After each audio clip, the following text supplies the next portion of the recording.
Presidente Bukele. Let's hear the question from this very low-rated anchor at CB. Thank you, Presidente President. Do you Bukele. plan to ask President?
Presidente Do you Bukele. plan to ask President Bukele Low-rated. to help return the man who your administration says was mistakenly Which one is it? deported? The man who was mistakenly deported to El Salvador? Well, let me ask Pam, would you answer that question? Sure, President. First and foremost, he was illegally in our country. He had been illegally in our country. And in 2019, two courts, an immigration court and an appellate immigration court, ruled that he was a member of MS-13 and he was illegally in our country. Right now, it was additional paperwork had needed to be done.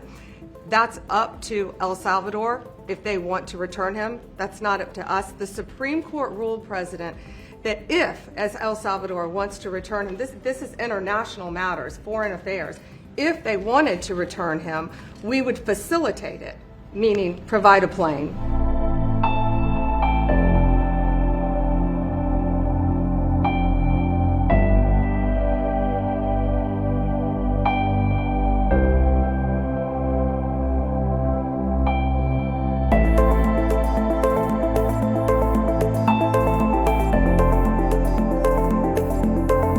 As two immigration courts found that he was a member of MS-13. When President Trump declared MS-13 to be a foreign terrorist organization, that meant that he was no longer eligible under federal law, which I'm sure you know, you're very familiar with the INA, that he was no longer eligible for any form of immigration relief in the United States.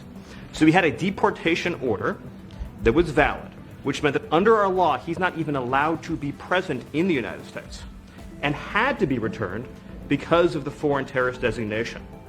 This issue was then, by a district court judge, completely inverted, and a district court judge tried to tell the administration that they had to kidnap a citizen of El Salvador and fly him back here.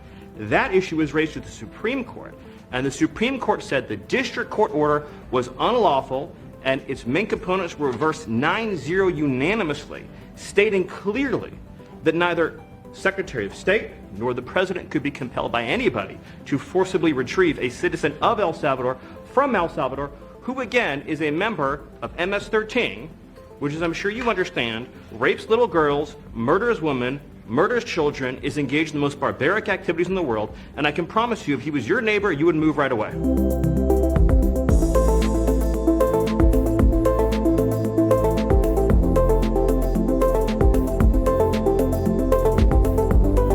Can President Bukele weigh in on this? Do you plan to return him? Well, I'm supposed to not suggesting that I smuggle terrorists into the United States, right?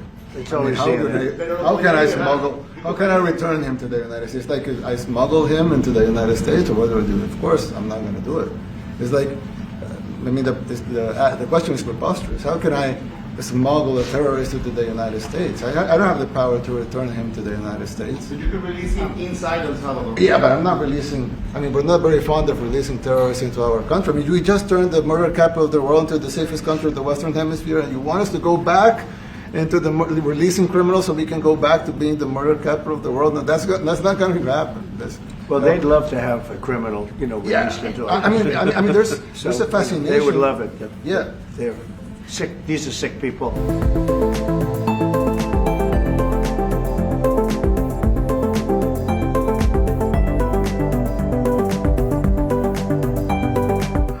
Marco, do you have something to say about Yeah, I mean, Stephen outlined it. I don't understand what the confusion is. This individual is a citizen of El Salvador. He was illegally in the United States and was returned to his country. That's where you deport people, back to their country of origin. Except for Venezuela, that wasn't refusing to take people back, or places like that. I can tell you this, Mr. President. No, the foreign policy of the United States is conducted by the President of the United States, not by a court. And no court in the United States has a right to conduct the foreign policy of the United States. It's that simple. End of story.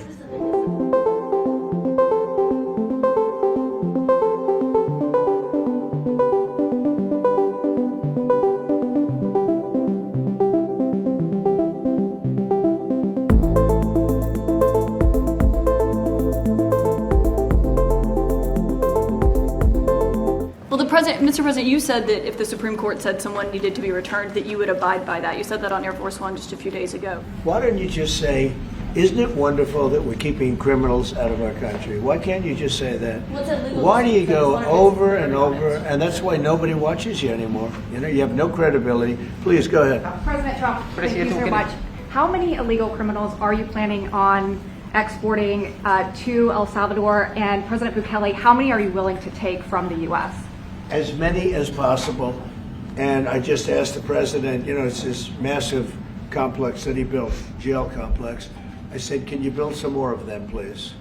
As many as we can get out of our country that were allowed in here by incompetent Joe Biden through open borders. Open borders. You probably hear open borders and you can't even understand it because nobody can understand. Nobody smart or with common sense can understand it.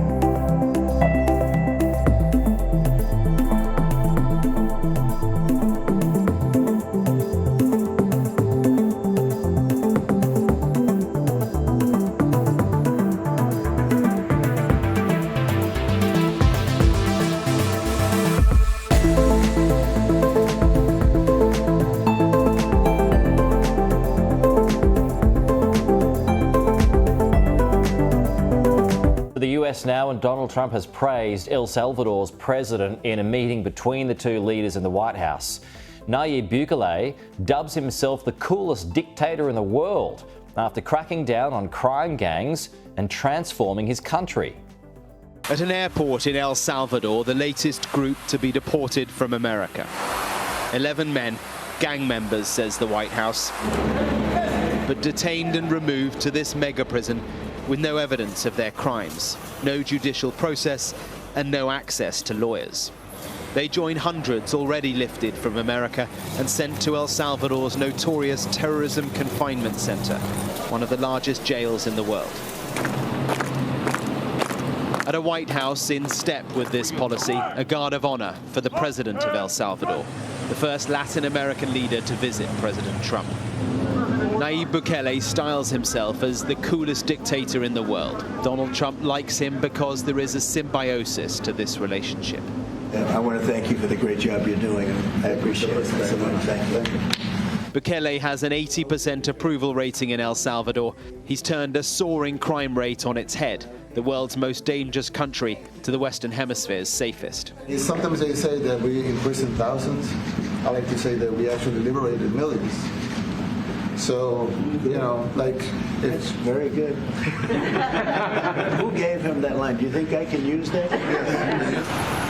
The images, the rhetoric has pitted Donald Trump against his own courts, but he is doubling down and has ambitions to go further, to outsource American prisoners, American citizens, to El Salvador too. I'd like to go a step further. I mean, I said it to Pam. I don't know what the laws are. We always have to obey the laws, but we also have homegrown criminals that push people into subways that hit elderly ladies on the back of the head with a baseball bat when they're not looking, that are absolute monsters. I'd like to include them in the group of people to get them out of the country. Among those already deported is Kilmar Abrego Garcia, removed to the El Salvador jail because of an administrative error. But the Trump administration says they don't have the legal obligation to bring him back. Mr. President, you said that if the Supreme Court said someone needed to be returned, that you would abide by that. You said that on Air Force One just a few days ago. And they said that it must be facilitated. Why don't you just say, isn't it wonderful that we're keeping criminals out of our country? On immigration, President Trump can point to material successes since he took office. His hard line and his partnership with El Salvador has pushed crossings on the southern border for the year so far to their lowest level in decades. A meeting of minds then, two men who admire each other's methods, who share controversial tactics, who relish in causing a stir. There is advantage for both leaders in this relationship. El Salvador is getting paid for this outsourcing. President Trump gets results on immigration. But at what cost for the principles of due process in America?